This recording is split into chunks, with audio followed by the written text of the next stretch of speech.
Senhor é aquele que nos segura pela nossa mão direita e está sempre conosco, assim como Ele prometeu. E Ele é um Deus de promessas e um Deus que cumpre as suas promessas e as suas palavras.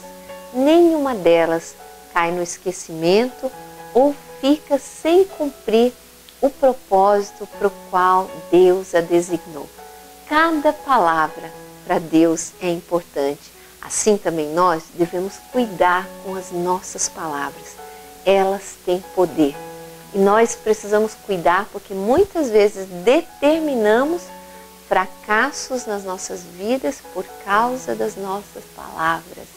Então, meu amado, fique ligado, fique conosco. Estamos começando o nosso programa Renovando Vidas. E você, nosso convidado, tire esse tempo para estar na presença de Deus e ser abençoado.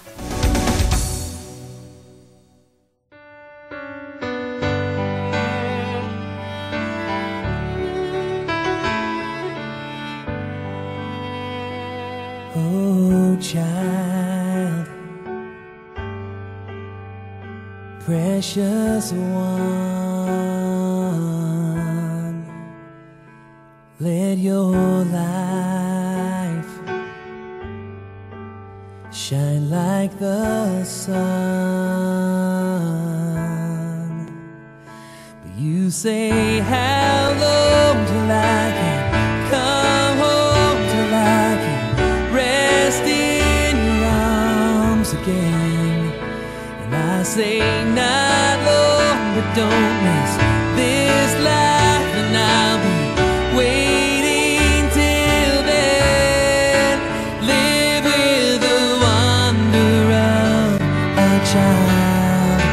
Pray with your arms thrown open wide. Love with a love that has no end, until I see you again.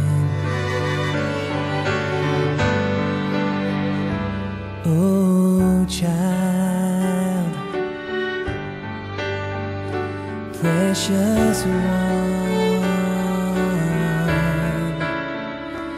with each breath, know you are loved. You say, how long till I can come home, till I can rest in your arms again? And I say, not long, but don't miss this life, and I'll be waiting till then. Live with the wonder of a child. Pray with your arms thrown open wide. Love with the love that has no end, until I see you again.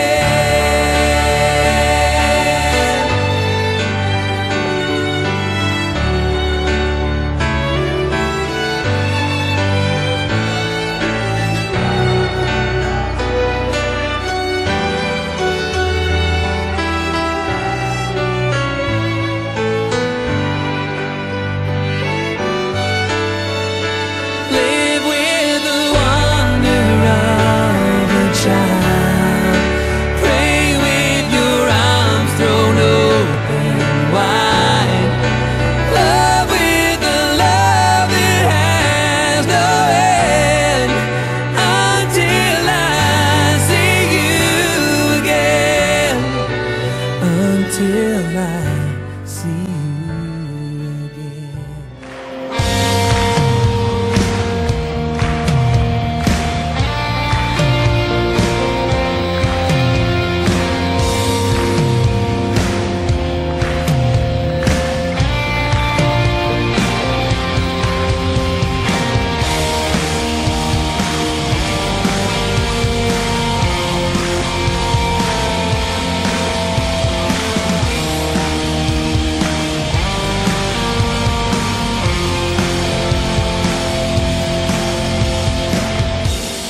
Nothing can separate even if I ran away, your love never failed.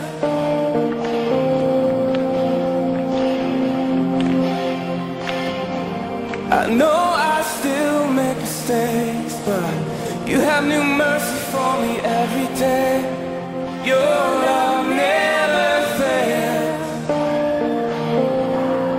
Sing it, you stay.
E agora vamos meditar na palavra de Deus.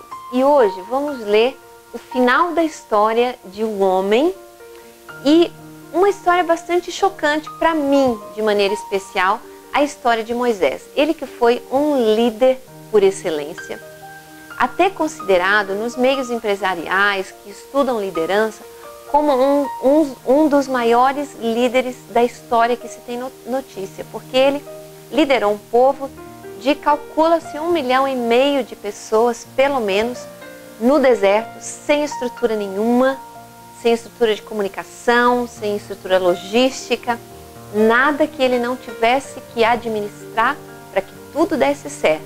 E dava. Não faltou pão, não faltou água, não faltou carne quando eles queriam, não faltou nada, mas em tudo Deus estava presente como aquele que era o líder supremo de Moisés. E ele tinha um relacionamento com Deus muito íntimo, muito forte. E houve um episódio em que ele estava bastante estressado com o povo, porque era um povo muito difícil, um povo que estava caminhando pelo deserto, estava caminhando para a terra prometida por Deus, mas vivia se lembrando do passado, do Egito, de que como a vida deles lá era boa. Tinham só as boas lembranças e esqueceram da parte ruim, que eles eram escravos, não tinham liberdade, tinham que trabalhar duríssimo, passaram por muito tempo que as suas crianças eram mortas assim que nasciam, os meninos, e todas essas coisas. Parece que a dificuldade do deserto fez esquecer aquela dificuldade de escravidão e só lembrar das coisas boas que o Egito tinha. Então era um povo muito difícil, como nós somos, é claro, né? Nós é que somos esse povo difícil. Às vezes nos lembramos de coisas lá do passado e as dificuldades que se nos apresentam agora parece que nos fazem esquecer que lá atrás também era mais difícil do que agora, principalmente quando a gente está longe de Deus, né? Leva uma vida devassa, uma vida mundana e vem para junto de Deus, para junto do Senhor Jesus, para dentro de uma igreja, e ali às vezes acha difícil algumas limitações e esquece que o pecado escravizava lá fora, lá atrás, escravizava que você tinha que praticar certas coisas, você tinha que alimentar o seu ego com algumas coisas, com algumas vaidades, com alguns relacionamentos, com prostituição, com bebida, com droga muitas vezes. E essas dificuldades de agora, mas uma vida liberta, uma vida de liberdade, de não precisar mais pecar, de poder ser santo, de poder estar em paz, de poder ter uma alegria que não vai virar uma dor de cabeça amanhã, uma alegria que vai ser ótima hoje, ótima amanhã, melhor ainda depois da manhã, não é? Então esse povo vivia isso e Moisés lidera esse povo. E teve um momento em que ele deveria somente falar para a rocha jorrar água. E ele bate com a sua vara na rocha, como ele tinha feito uma outra vez. Mas dessa vez a ordem de Deus era diferente. E isso, Deus não admitiu essa desobediência e disse para ele que ele então não entraria na terra prometida.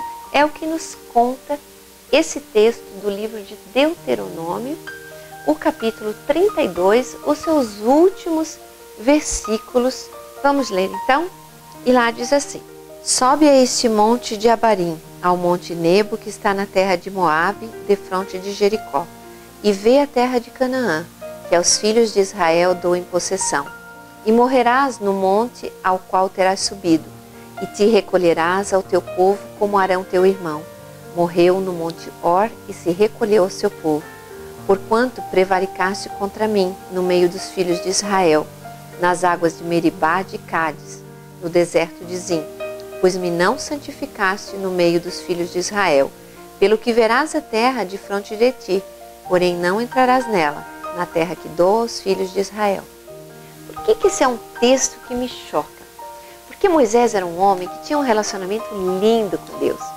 Tão lindo, quando ele estava assim com Deus, ele passava períodos, tipo assim, 40 dias no monte, jejuando e só estando na presença de Deus. Quando ele descia do monte, a glória de Deus se refletia literalmente, visivelmente no seu rosto. E era tanto assim que ele tinha que botar um véu por cima, porque aquela glória, até o rosto dele brilhava e ofuscava as pessoas que iam falar com ele. Tamanha era a comunhão que Moisés tinha com Deus. E esse texto nos confronta porque me parece um Deus injusto, um Deus caprichoso. Mas um Deus que em Jesus falou assim: a quem muito é dado, muito será cobrado. Então, um Deus que se revela na sua justiça na vida do seu filho. Quando nós olhamos para Jesus, nós vemos de novo uma situação parecida com essa, mas de maneira muito mais contundente. Porque em Jesus também Deus abandona o seu filho para ser envergonhado, para ser cuspido, para ser literalmente maltratado, injustamente processado e penalizado de morte. Injustamente, é verdade, pelas leis humanas, mas para cumprir a justiça de Deus. Então essa justiça de Deus é algo que nós não entendemos muito bem, porque nós somos... Qual é o nosso parâmetro de justiça? A justiça humana, extremamente falha, extremamente condescendente com algumas coisas que não deveria e extremamente rígida com outras que talvez não precisava ser tanto. Então, o nosso parâmetro de justiça é muito ruim, porque a nossa natureza pecaminosa, decaída e rebelde é uma justiça extremamente deturpada, porque nós só queremos ser justos para nós mesmos ou naquilo que nós levamos vantagem. Quando nós precisamos sofrer o dono, aí a gente quer uma justificativa, quer uma misericórdia, quer uma razão a mais.